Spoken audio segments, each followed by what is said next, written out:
Have you ever noticed how you crave the exact foods that make you feel worse? Like you're exhausted, so you reach for sugar, which crashes you even harder? Or you're stressed, so you demolish an entire bag of chips and then feel bloated and guilty? What if those cravings aren't random? What if your body's not sabotaging you, but it's trying to tell you something and you're reading the signals all wrong? If you've ever beaten yourself up for not having willpower, this video will change the way you see your cravings forever. Welcome to Longevity Lifestyle, where we blend ancient healing wisdom with modern science to bring you natural solutions that actually work. And today, we're decoding your cravings, what they really mean, and what imbalances are causing them. So stick around, because by the end of this video, you'll understand how to satisfy those needs without destroying your health in the process. Because here's what most people don't realize. That insatiable craving for chocolate, it's not just a sweet tooth. Your body is screaming for something specific. And once you give it what it actually needs, the craving disappears. I'll tell you exactly what that is in just a minute. But first, let's talk about why cravings happen at all. So here's the deal. Cravings aren't weaknesses. They're not moral failures or lack of willpower. They're your body's way of communicating an imbalance or deficiency. The problem is your body doesn't speak English. It speaks its own language, and most of us are terrible translators. The ancient healing system of Ayurveda has understood this for over 5,000 years, and they teach that there are healthy and unhealthy cravings. Healthy cravings happen, well, when you're in perfect health, and then your body tells you what it needs as it's starting to go out of balance. But if you were in perfect health, you probably wouldn't be searching YouTube for answers. So for the scope of this video, we're going to talk about the unhealthy cravings that we're all too familiar with. Now, unless you're a chef, you've probably never thought about this, but there are 6 different tastes: sweet, sour, salty, pungent, which means spicy, bitter, and astringent, which is like the dry, chalky taste in tea or unripe bananas. According to Ayurveda, a balanced meal should include all 6 tastes. But in today's world, a lot goes missing, and then we start obsessing over 1 or 2 tastes and ignoring the others. Modern science backs this up. Studies show that specific nutrient deficiencies trigger cravings for certain foods. Ayurveda takes it a step further. It teaches that your cravings reveal which of your body's energy systems, called doshas, is running on overdrive. Now, energetically, like tends to attract like. Life would be so much simpler if we only craved the things that heal us, but it doesn't usually work that way. Think of it like this. Your body's software is glitching. When one system gets overloaded, instead of rebooting, it keeps downloading the same file that crashed it, and you end up craving the very thing that's throwing you further off balance. And then, on top of that, you usually reach for the processed version that makes things even worse. Once you start noticing which energy is in overdrive, you'll finally understand why your body keeps asking for the same things, especially that chocolate we mentioned earlier, but we'll come back to that in a sec. So, let's break down the most common cravings and what they're really telling you. But first, I'm curious, what's your biggest craving? Sweet, salty, chocolate, carbs, spicy food? Mine is chocolate. Leave me a comment and let me know yours, because I want to see which one is the most common. Okay, let's start with the big one: sugar and refined carbs. This is bread, pasta, cookies, candy, pastries, basically anything that spikes your blood sugar fast. If you're constantly craving these, here's what's happening. First, you might have blood sugar dysregulation, which means you're on the blood sugar roller coaster. You eat sugar, you spike, you crash, you crave more sugar to bring yourself back up. It's a vicious cycle, and it's exhausting your pancreas and your adrenals. Second, you might be dealing with candida overgrowth or parasites in your gut. Remember that parasite video we just did? Yeah, those little freeloaders love sugar. They literally hijack your brain and make you crave the foods that feed them. So if you watched that video and thought, maybe I should do a cleanse, and you're also craving sugar like crazy, there's your sign. If you haven't seen it yet, don't worry. I'll link it at the end of this video so you can watch that next. Third, from an Ayurvedic perspective, this is often excess kapha. Kapha is the energy of earth and water. It's heavy, slow, and grounded. When kapha is in excess, you feel sluggish, heavy, maybe even congested or gaining weight. Enter the trap of the like attracts like principle. When kapha is aggravated, you crave more heavy, sweet comfort foods, which just makes the excess worse.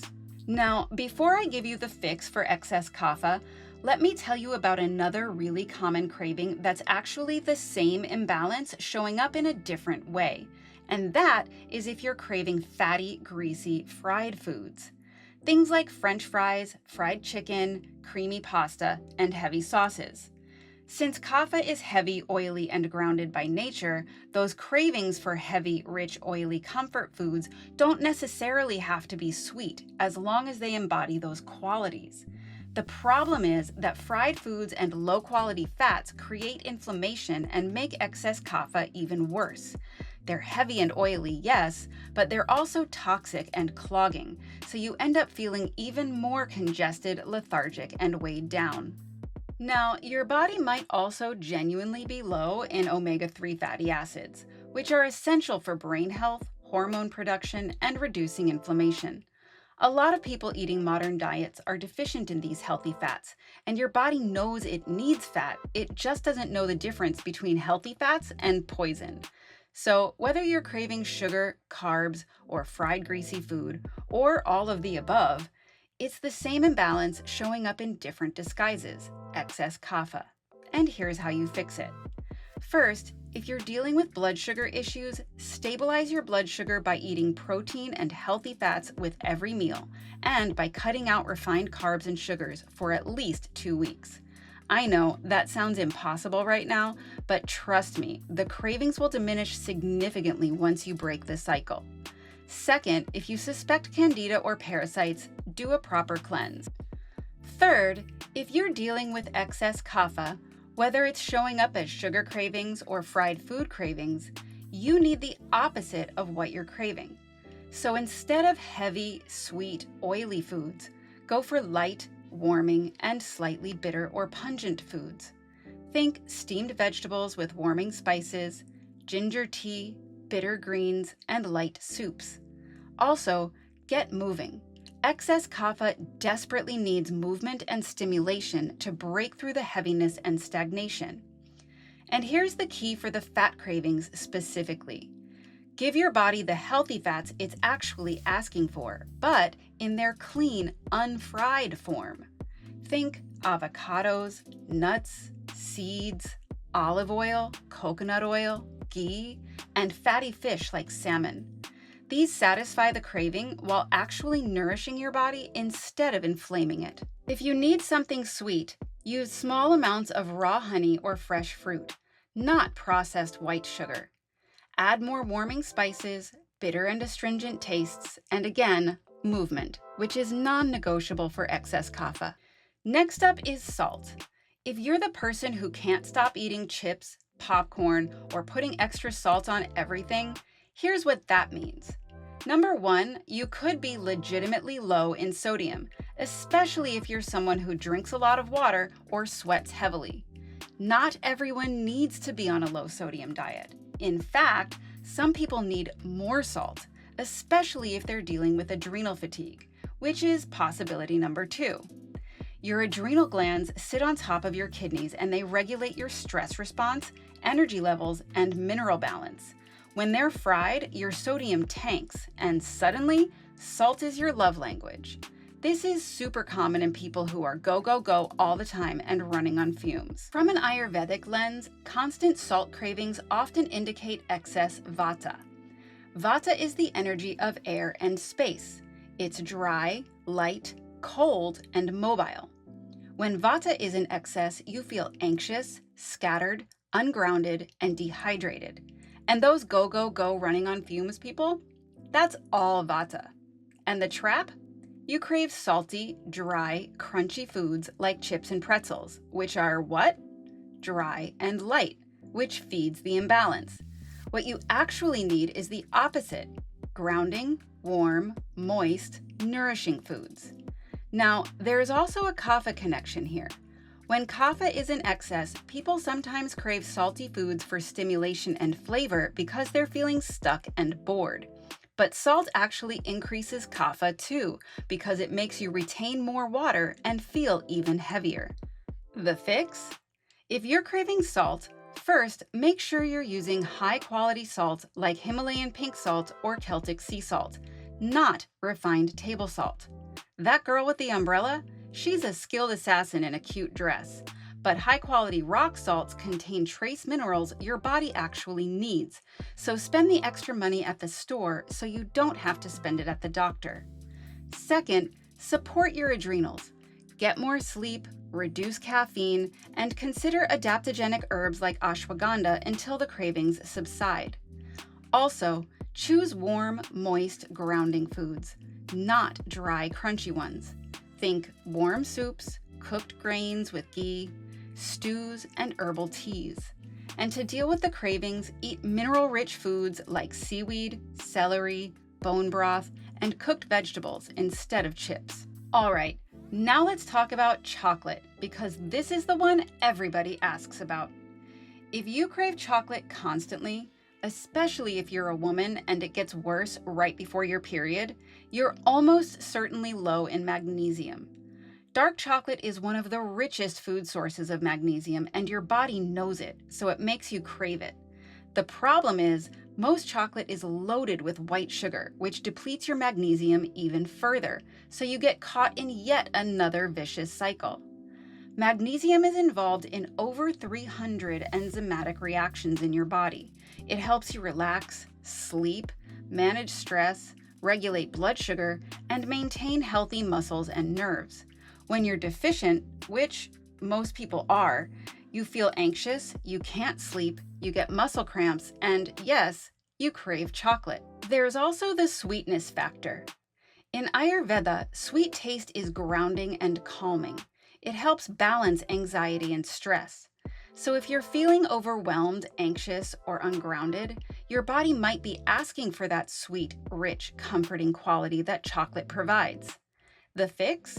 Eat magnesium-rich foods like dark leafy greens, pumpkin seeds, peeled almonds, and yes, small amounts of high-quality dark chocolate. At least 70% cacao with minimal sugar, preferably coconut sugar. If you're going to have chocolate, make it count. The most concentrated way to get magnesium from the bean itself is to eat cacao nibs, but they're very bitter, which is why most people don't eat them straight. You can also supplement with magnesium before bed. Magnesium glycinate is the most absorbable form. And if you're dealing with anxiety or feeling ungrounded, add grounding practices like warm oil self-massage, warm baths, and regular mealtimes to help calm your nervous system. All right, next up is spicy food. If you crave spicy food constantly, hot sauce on everything, jalapenos, curry, anything that burns, this is almost always a sign of excess pitta. Pitta is the energy of fire and water. It's hot, sharp, and intense. And here's the trap. When pitta is aggravated, you crave more heat. When your fire is running too hot, you might be irritable, competitive, intense, dealing with heartburn or acid reflux, and maybe even inflammation or skin issues. But the imbalance makes you crave the spicy foods that only fan the flames even more. So you end up even more irritable, even more inflamed, with worse heartburn and skin breakouts. Not to mention that hangry feeling that has you biting the head off of anyone who tries to talk to you before you're fed. The fix? You need to cool down, not add more heat. Replace spicy foods with cooling, bitter, and naturally sweet tastes. Think cucumbers, coconut, cilantro, mint, and sweet fruits like melon and berries. Also, drink cooling herbal teas like peppermint or fennel, and avoid spicy, salty, and sour foods until you bring the fire back down. You'll also want to address the lifestyle factors. Reduce stress, don't skip meals, and ease up on the competitive or intense activities for a while. Now, before we get to the weirdest craving, do me a favor and hit that like button. It helps us get this information to more people who are trying to decode what their body is telling them. Also, make sure you're subscribed because we're building a whole series on reading your body's signals and fixing imbalances naturally. All right, this last craving is one that a lot of people don't know about, and it's the craving for ice. If you're constantly chewing ice, it's a strong indicator of iron deficiency anemia. I'm not making this up. There's actually a medical term for it, and it's called pagophagia. Studies show that people with iron deficiency anemia are significantly more likely to crave and chew ice. Scientists aren't entirely sure why, but one theory is that chewing ice increases alertness and combats the fatigue that comes with anemia. Another theory is that it soothes inflammation in the mouth caused by low iron. Either way, if you're craving ice, get your iron levels checked. This isn't something to ignore. The fix? If you're low in iron, eat iron-rich foods like grass-fed red meat, liver, dark leafy greens, and pumpkin seeds. And make sure you're getting enough vitamin C, which helps with iron absorption. Cook in cast iron pans and avoid drinking coffee or tea with meals, as they inhibit iron absorption. And until you get your levels stabilized, you might also consider supplementing with a high-quality iron supplement. Iron bisglycinate is gentle on the stomach. All right, so here's the bigger pattern you need to understand. Cravings are communication. Your body is brilliant. It knows what it needs. It's doing its best to heal you. You just have to learn its language. The problem is that we live in a world full of processed, hyper-palatable foods that hijack our natural instincts. When your body says, "I need something sweet and grounding," it's asking for a baked sweet potato or some dates. But your brain, which has been conditioned by years of processed food and advertising, hears Oreos and ice cream. So the real work isn't just about willpower. It's about understanding what your body is actually asking for beneath the craving, and then giving it the whole food version of the opposite quality. Okay, so here's a quick guide. If you're craving something, ask yourself, what quality am I looking for? Sweet and comforting? Salty and grounding? Rich and satisfying? Spicy and stimulating? Then ask, am I already too heavy, too hot, or too dry? If yes, you need the opposite quality, not more of the same. And here's the beautiful thing. Once you start eating real food and addressing the underlying imbalances, the cravings for junk food genuinely diminish. It's not about white-knuckling your way through life, never eating the foods you love. It's about healing the imbalance so you stop wanting them in the first place. And don't forget to balance your meals with all 6 tastes. When you do that, your body feels satisfied and complete. When you're only eating 2 or 3, your body will keep searching for something even after you're full. Start with just one craving. Figure out what's behind it and address the root cause, whether that's a nutrient deficiency, blood sugar imbalance, or a dosha that's in excess. Once you fix the underlying issue, the cravings generally disappear. Now, if you haven't watched our video on gut health and parasites that I mentioned earlier, it's the perfect next step, and I'll link it right here. And remember, longevity isn't luck, it's a lifestyle. Until next time.